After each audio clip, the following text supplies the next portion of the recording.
Noah's Ark, Sodom and Gomorrah, the crossing site, the real Mount Sinai, and the Ark of the Covenant with Christ's blood on the mercy seat.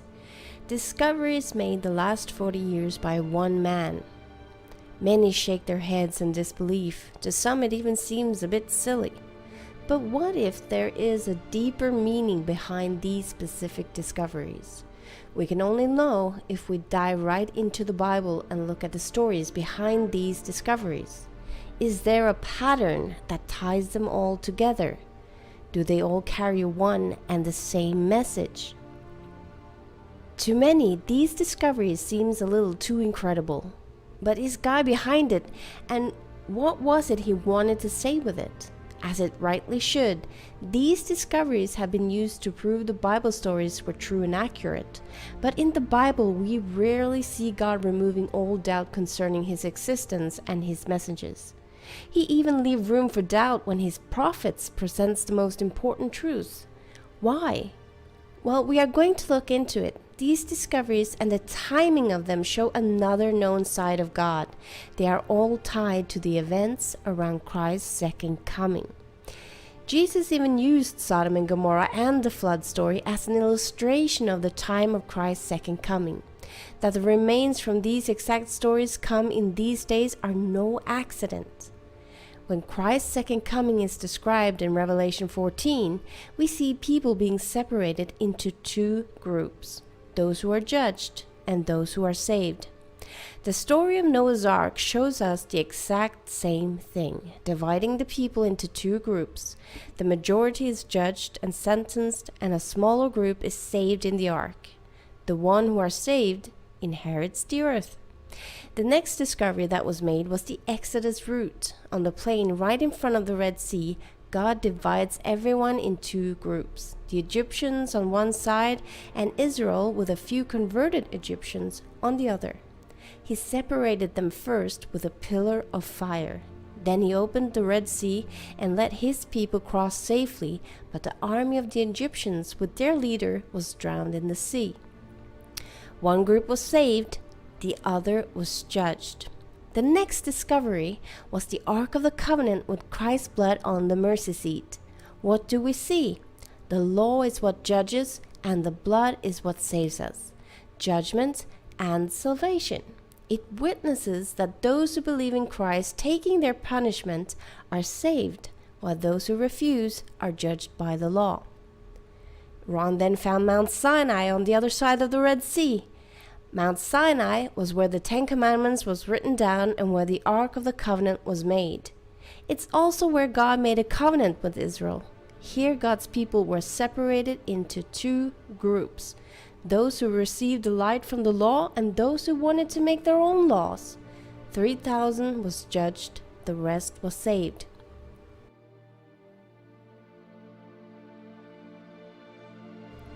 Ron Wyatt then found the remains of Sodom and Gomorrah. Again, the same story. God's judgment has come and only 3 people are saved. 2 groups, a little family saved, the rest judged and lost. But these stories contain another element that these discoveries play out. Noah built the ark for over 100 years. It was a visible illustration, a physical, visible illustration that judgment was coming. It was a warning for as long as it was being built, and people could, during this visible warning, turn their ways and be saved. But they mocked Noah and the physical evidence. Today, ironically, the remains of Noah's Ark are rejected and mocked.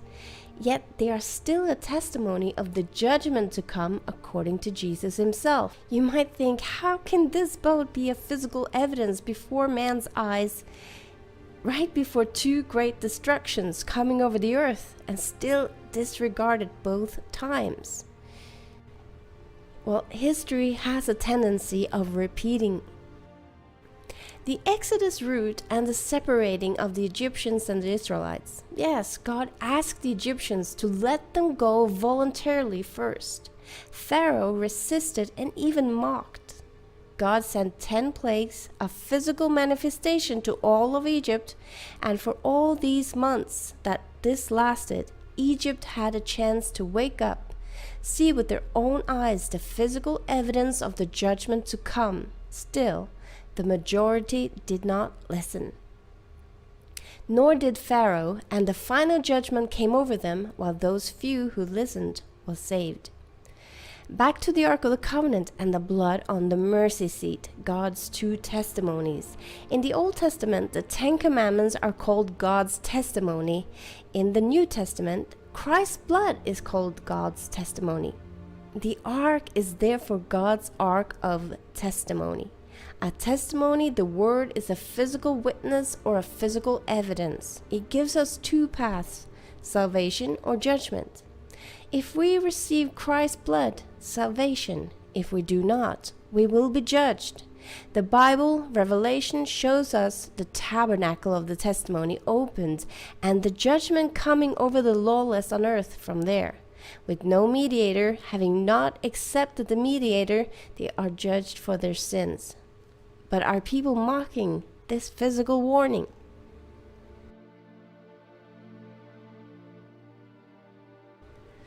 Mount Sinai, here God had just taught Israel about his power to save them. He taught them this through the Passover symbols, by saving them at the Red Sea, by feeding them in the wilderness and giving them water to drink. He showed them his salvation. He then instructed them and enlightened them about his law. They hear God's own voice.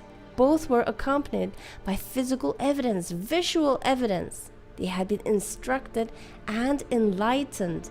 Now they were held accountable for what they were going to do with that light. Would they choose to let God lead them, to obey him and let him save them? Or would they rebel? Lastly, Sodom and Gomorrah. When the men in the city came up to Lot's house, what did they say? They said, "Who has made you judge?" Lot had been sitting in the gate where the judges in the city sat. Lot had instructed them of God's way for a long time, being himself a visible example. But not only that, many seem to forget in the story of Sodom and Gomorrah that God had saved them all first, a powerful demonstration of his power. The kings of the plain had all fought the Mesopotamian kings with all their might and lost. When Abraham, a known man of God, came with his few men, an unlikely number, he was still able to save all of them.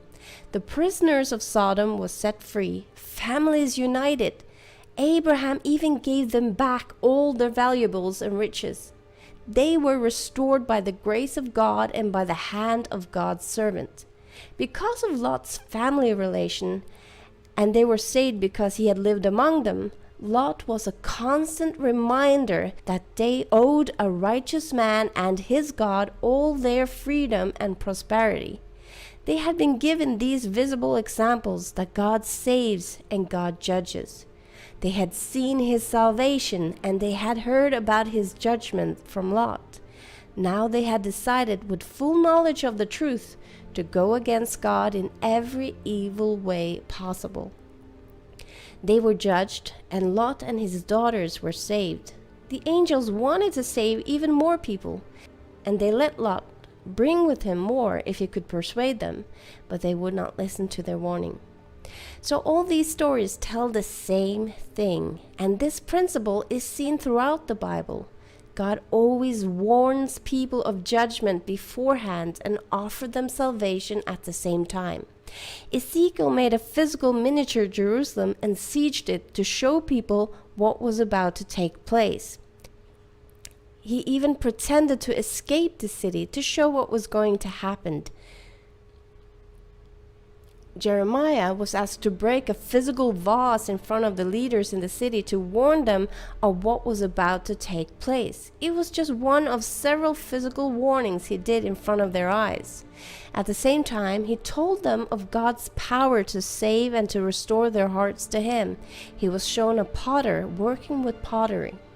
When judgment came over Jerusalem, God had patiently demonstrated over and over again with words and physical demonstrations what was about to come. But people shook their heads. They refused to believe. all of Ron Wyatt's discoveries bear the same message and method as the ones God have given in the past before every major destruction. Would God not do the same right before Christ's second coming that he has always done before? A physical testimony of the separation that is about to come? Has God changed his ways and methods? Or is he the same today as he was yesterday? This is the thing with the Bible. From reading, we get to know God by observing how he does things and how he acts in different situations. And from this learning, we are to determine what is God's work and what isn't today. If we think God acts differently today than in the Bible, we have nothing to measure truth and error by than our own emotions and feelings. But if we think he and his message hasn't changed, then we can measure what we are presented with the Bible and there find if it's a fit or not. Ron's discoveries bear the exact same traits shown on how God deals with man in the Bible. 1. God forewarns what is coming and about his judgments. 2. He forewarns them with physical examples. 3. He instructs them in his laws and ways so they are enlightened enough to make a sane decision. And 4. He presents the earth with the option of salvation or the option of judgment. And again, he forewarns them with physical examples to get their attention. And what follows after these testimonies and physical manifestations? The parting of the two groups, one judged and another saved. All after how they choose themselves after the forewarning. There is no doubt in my mind that these discoveries are God's physical example and instruction of what is to come over the people on earth in the near future. Ron Wyatt was just a helper to bring people's mind to these living testimonies, but the evidence is from God himself. Noah's Ark and Sodom and Gomorrah are Christ's own examples of his second coming. You can choose today to let God instruct you, to take heed of his warning and make your life right with God.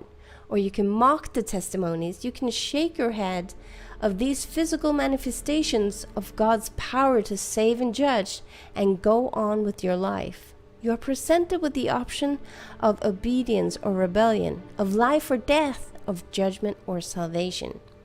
God got your attention. You have been enlightened. You choose.